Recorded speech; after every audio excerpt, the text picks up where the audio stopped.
Welcome back, everyone. Merry Christmas, Happy New Year's, Happy Holidays to anyone who celebrates something different. I hope you all are doing very well. I was down visiting my family, and that's kind of why I haven't been posting a lot over the past 7 days. Because of that, I wanted to take an accumulation of all my videos, my lifting and training footage, and just kind of take you through it all so you are all up to date with where I am at training now, currently. Um, First things first is we got the bench press. So bench. This is 495 for one. The workout called for an RP of 7, 8, and 9. This was a solid 8. This was a good second set. I should have probably took 515 or 520 for that RP9. Really, probably about 515. I definitely could have gone one, maybe two more reps left with the 495. But my ego got ahead of me. I was feeling really good. I tried to bench 545, 550. It did not happen. The younger brother was spotting me. We kind of got hyped. But this is a good example of when you're training, it's training. You want to be able to do what you're doing. Doesn't mean that you shouldn't struggle, you should not strain to progress and give yourself a stimulus to get better, but you need to be successful with it. Training is not a time just to be randomly testing maxes and everything like that. I had a discussion with my coach. He was like, "What the hell are you doing?" And you know, it's a good question because what was I doing? I just let my ego get involved, and it was not a smart thing to do. Injury could have been present or something like that. When you're training, the goal is to get better and not to do anything stupid. So that's a good lesson for me to learn again, and I will continue to improve. And I need to remember to keep that ego in check moving forward. Um, Anyways, on a more positive note, these sternum pull-ups, 10 sets of 7, felt solid. Now, they do more look like pull-ups.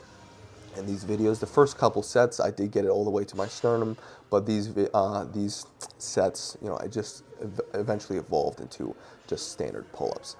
I really focused on squeezing my glutes, pinching my legs together, pinching the weight between my legs, really creating a solid, stiff lower body to help just focus on pulling up with my upper body, preventing any swing or anything like that. My goal for 2024 is to compete in a street lifting competition, at least one where you test your max dip and your max chin up. There's also other competitions where you test your max dip, chin up, muscle up, and back squat. I might do that. I at least want to compete in one during this upcoming year because I really like the street lifts, your dips and the chin-ups. And I also think they're a great way of, one, building muscle, but two, representing how strong someone is in the upper body. Here we got some sumo deadlift, 3 sets of 3, 615. Now with the sumo deadlift, there's a lot of similarities to the conventional deadlift, of course. Sumo deadlift is a little bit more technical, a little bit more of a squat movement than a true hinge movement like a conventional deadlift is. But it's something that I've been playing around with, trying to learn. This is the first time, really ever, that I've really tried to progress my sumo and focus just solely on the sumo. And one of the big cues that I've learned and taken away from is really spreading the floor, right? You want to get your hips to that bar as quickly as possible. One way we can do that is trying to externally rotate the femur, externally rotate the leg so I can bring my hips closer. And spreading the floor is a great cue to do that. All right, med ball overhead throws, 10 sets of 1 with a 15-pound med ball. I do this before my squats on my day 1, so this would be the next week. I like these. You know, just like I said before, I really want to just develop my overall physical capability, develop my power, develop my strength, of course, and size. So work on a little bit of explosive throws before my squat. It's not going to take away from the squat at all. You should always do your power movements before your strength movements. And you know, it's a good way to, you know, get everything engaged. You know, we can call it a potentiation set almost. I get my entire backside, my posterior chain engaged before I go into my squats. So squats this week. What it called for was 5 sets of 5 with 590. I loaded 595. The weight wasn't really the issue here, but because of the tendonitis in my knee, sometimes, you know, my knee basically lets me know what I'm capable of. So instead of doing 5 sets of 5, I ended up doing 7 sets of 3, And then the last set I was able to get 5 because my knee was feeling really good. My knee basically said, you're good for 3 reps each set. So that's what I did. I listened to my body. I was smart about my training here. Yeah, as you can see, I can definitely, on this last rep, it moved pretty well, but maybe I could have gotten one or two more reps, especially this being the last week of the block. We're really trying to push ourselves, but it was not the right call. Yelling something myself here. This was an empty gym, so I'm just getting pretty hyped. So that's why on the last set, I was able to get 5. Felt good, knee felt good, everything felt good by that last set, so I knew I was capable of getting 5 reps in a row. As you can tell here, moved very well. I'm still training like in the video prior last week. Talked to you. It's at this commercial gym, the YMCA, but the equipment here was really good. But there was no one in the gym when I was screaming at myself. All right. Then we're moving on to a high bar squat. Now, last squat video I did, someone said it doesn't really look like it's any higher, and I can see why you would say that. It is higher on my back though. Is a little bit higher on my traps. I wouldn't say it's like the highest high bar squat you probably have ever seen, but I don't really want to put the bar on my neck. I just want to put it higher on my traps, and it was. So to me, that is a high bar squat. This would be a high bar squat PR. All right, now moving on to some strict overhead presses, 3 sets of 3 with 245. I am so happy with the progress I've been making on my overhead press. I knew the progress would be fast because, again, just like the sumo deadlift, it's not a movement I train very often. But the fact that I'm overhead pressing 3 sets of 3 with 245, where my previous 1 repetition max was 255, very, very happy about that. This is the second set here. You know, part of how we get stronger is, 1, we're building the muscle. 2, the neuromuscular connection gets stronger, so that muscle contracts faster and more forcefully. But then also 3 is that our body learns the technique. It's able to generate maximal force in the most efficient technique as possible. So those are 3 ways, and I'm sure there's other mechanisms too to how you get stronger faster, or how your strength is improved in these lifts. But those are three of those ways. All right, so this is a week later after my initial, the start of the video, where I hit 3 sets of 1 with 485.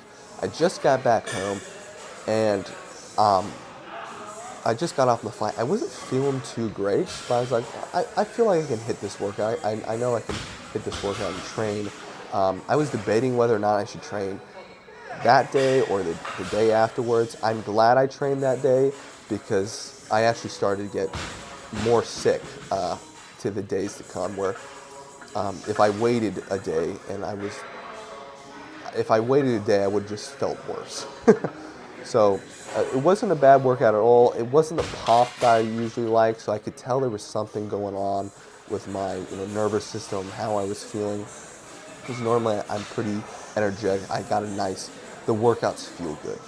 If your workouts aren't feeling good, and you should know the difference here. But if your workouts aren't feeling that, you don't got that pop, either 1, you might be coming down with something, 2, you're not recovering, or 3, you're not eating enough, so you wouldn't be recovering. It could be multiple reasons. But if you should generally, when you train, it doesn't mean every single workout has to be the best workout in the world, but you should generally have that pop. All right. Dips, I got 3 reps this time with 190. As you can tell that I went for that 4th, I could tell I wasn't going to get it, so I stopped. If you're training and you come up to like that last repetition where it's a real grind, stop. It doesn't mean you can't grind through some reps, but you should never really in training be really, really grinding through a rep, especially when you don't have a competition coming up or there's really no reason to do that. So if you're benching or anything like that, and your nose is going to be quite a grind, just let your spotter take the bar and call it there. This way, you're not going to struggle and fatigue yourself too much, and we're reducing the risk of possibly irritating something. All right, we got sumos here, 3 sets of 3 with 630. This was the next day. I just felt fatigued. I could tell something was up. I was like, why do I feel this way? Because it wasn't like I was doing the previous to going on my vacation. I was doing a lot of activity. I was training, weight training in the morning, doing a striking class later in the evening, but I was still feeling good. I was getting enough sleep in, getting enough food in. But for some reason, I hadn't been doing the striking class later. I was actually probably reduced my activity over the past couple of weeks. It wasn't as much as it has been, but because of my reduced activity, I think it would probably even out. It was the fact that I was coming down with whatever I got going on right now. Bent over rows, 3 sets of 20. And then this was yesterday, these hill sprints. 12 sets of 12 sets of 20 yards. I don't have the most rotation. I don't sprint all that often, but I still just want to try to develop that power. And you go off the hill, this way you can make sure that you're never really hitting the top speed, and you're always in the acceleration phase of a sprint. All right, guys, hope you guys all enjoyed that video. As far as my goals for 2024, nothing's ever really, I shouldn't say nothing's ever set in stone. These are my goals. If something changes, my goals change, it's not because I don't feel like I can do it. It's more because my priorities or what I value changes. But anyways, my goals for 2024, continue to work towards a 800-pound squat, 600-pound bench, 800-pound deadlift. Whether or not I compete this year, I probably will compete this year in powerlifting, but I just want to be working towards those numbers.